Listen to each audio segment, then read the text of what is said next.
প্রিয় দর্শক শ্রোতা, আসসালামু আলাইকুম। যেখান থেকে আমার এই ভিডিওটি দেখছেন সকলকে ধন্যবাদ। ইসকন একটি ভারত বেসড আন্তর্জাতিক সংগঠন এবং তারা বলে তারা ধর্মীয় ভাবনা সংক্রান্ত কর্মকাণ্ড চালিয়ে থাকে। দুনিয়ার 150টির বেশি দেশে তাদের শাখা রয়েছে। আমি ঘেঁটে দেখলাম যে এই ইসকন ভারতীয় বংশোদ্ভূত লোকদের দ্বারা প্রথমে আমেরিকার নিউ ইয়র্কে প্রতিষ্ঠিত হয় এবং এটার হেডকোয়ার্টার হচ্ছে ভারতে, এবং এটা একটি আন্তর্জাতিক নন প্রফিট অর্গানাইজেশন। কিন্তু এইটার ব্যানারে তারা বিভিন্ন আপত্তিকর কর্মকাণ্ড চালিয়ে থাকে এবং সেই জন্য এই সংগঠনটিকে সিঙ্গাপুর সহ কয়েকটি দেশে নিষিদ্ধ ঘোষণা করা হয়েছে। আমেরিকার নিউ ইয়র্কেও বিগত কয়েক বছর আগে ইসকনের কয়েকজন নেতার বিরুদ্ধে চাইল্ড অ্যাবিউজ এবং হিন্দু ধর্মকে বিকৃত করার অপরাধে মামলা দায়ের করা হয় এবং তাদের বিরুদ্ধে শাস্তিমূলক ব্যবস্থা নেওয়া হয় আদালতে। এবং বাংলাদেশে যদিও অনেক আগে থেকেই ইসকনের কর্মকাণ্ড শুরু হয়েছে, কিন্তু তা ছিল খুবই লো প্রোফাইলে। বিগত 16 বছরে স্বৈরাচারী সরকারের সময় বাংলাদেশে ব্যাঙের ছানার মতো ইসকনের শাখা প্রশাখা গজিয়ে উঠেছে এবং তারা তাদের রিক্রুটমেন্ট, তাদের প্রচারণা এবং কর্মকাণ্ড চালিয়ে গিয়েছে এবং বিভিন্ন জায়গায় তারা অনেক আপত্তিকর কর্মকাণ্ড চালিয়েছে। যেমন মাথায় হিজাব আছে বলে কাউকে সাহায্য দিতে অস্বীকার করেছে।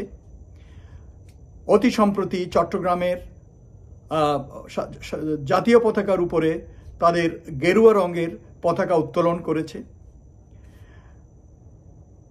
অতি সম্প্রতি গতকাল তারা আদালতের যারা নূতন মুসলমান হয় হিন্দুদের মধ্য থেকে, তাদের পক্ষে একজন আইনজীবী সাইফুল ইসলাম আলিফ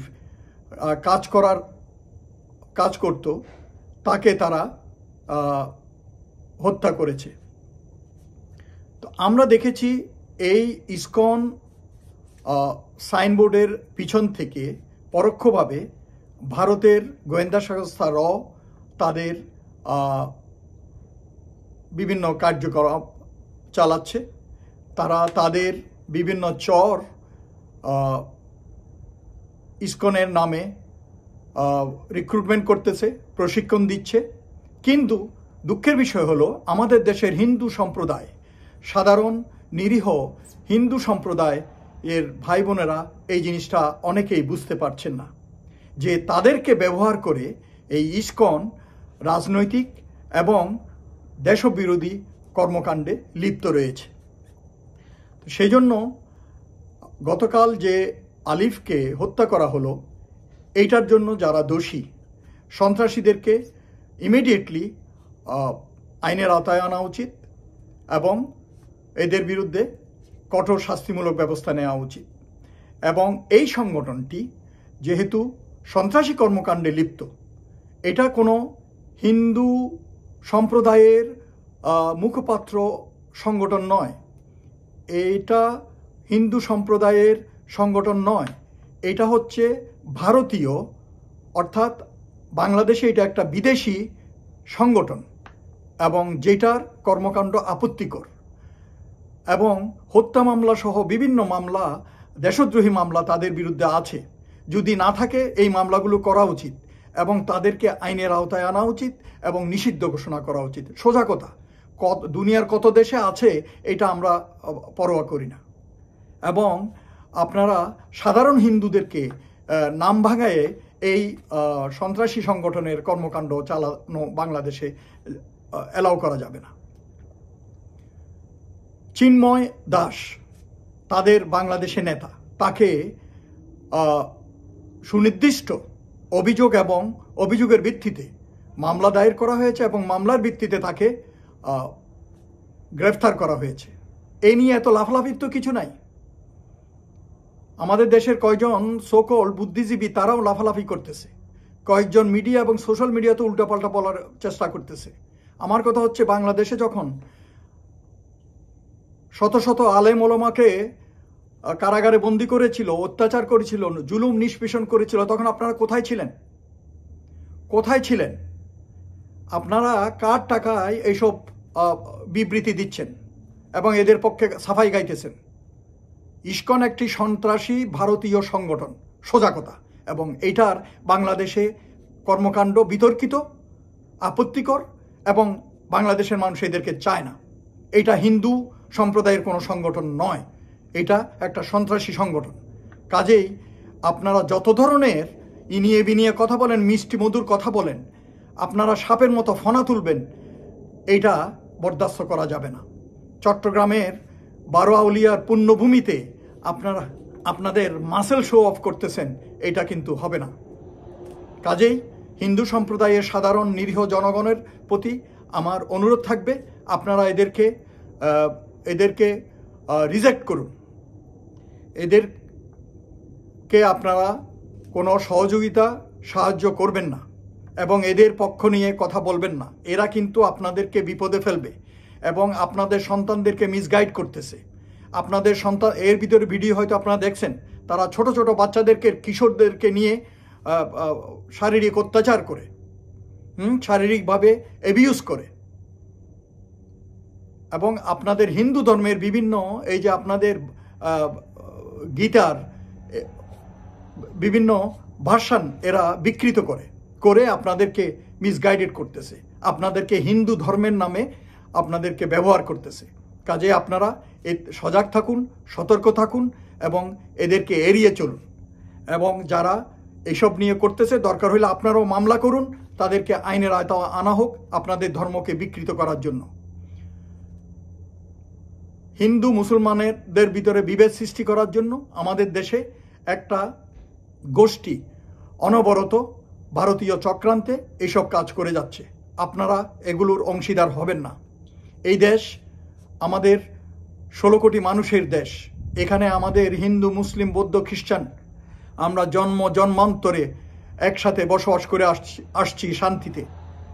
ছোটোখাটো বিচ্ছিন্ন ঘটনা ঘটতেই পারে বিভিন্ন জায়গায়, একটা ঘরের ভিতরেও ভাই বোনদের ভিতরেও মন কষাকষি বা ভুল বোঝাবুঝি হয়, কিন্তু সামগ্রিকভাবে আমাদের দেশে যুগ যুগ ধরে শান্তি বিরাজ করছে। ভারতের মতো ওখানে কোনো হিন্দু মুসলিম দাঙ্গা হচ্ছে না। আমাদের দেশে পূজা পার্বণে, ঈদে পর্বে এখানে যেই সম্প্রীতি দেখা যায়, এটা আর কোথাও দেখা যায় না। কাজেই সত্যকে অস্বীকার করে আপনারা ভারতীয় চক্রান্তে ইসকনের মতো সন্ত্রাসী সংগঠনের ফাঁদে পড়ে নিজেদের বিপদ ডেকে আনবেন না, নিজেদের সন্তানদের ভবিষ্যৎ নষ্ট করবেন না, আপনাদের বাকি দিন এই দেশে বেঁচে থাকাকে দুর্যোগময় করবেন না। চিন্ময় দাসকে গ্রেফতার করা হয়েছে, সেজন্য তারা দেখেন চট্টগ্রামে একজন ইয়াং তরুণ আইনজীবীকে হত্যা করেছে। এত সাহস পায় কিভাবে? কিছুদিন আগে ওরা বলল মাহমুদুর রহমানকে মাপ চাইতে হবে। তারপরে এরা ওই আপনার বক্তৃতায় ডিবির পেদানিতে ওই নেতা নাকি চিন্ময় দাস বলছে চট্টগ্রাম, শেখ হাসিনা বলছে চট্টগ্রাম তাদেরকে দিয়ে দেবে এবং সেই জন্য তারা এই দেশে বিশৃঙ্খলা সৃষ্টি করতেছে। তো এদের আসল মোটিভ তো আমরা জানি, কাজে এটাকে অস্বীকার করা যায় না। এইটা নিয়ে এখন ওদের জন্য নমনীয়তা, উদারতা এবং সহনশীলতা এইসব কথা বলে এদের প্রতি সহানুভূতি আপনারা দেখাবেন না।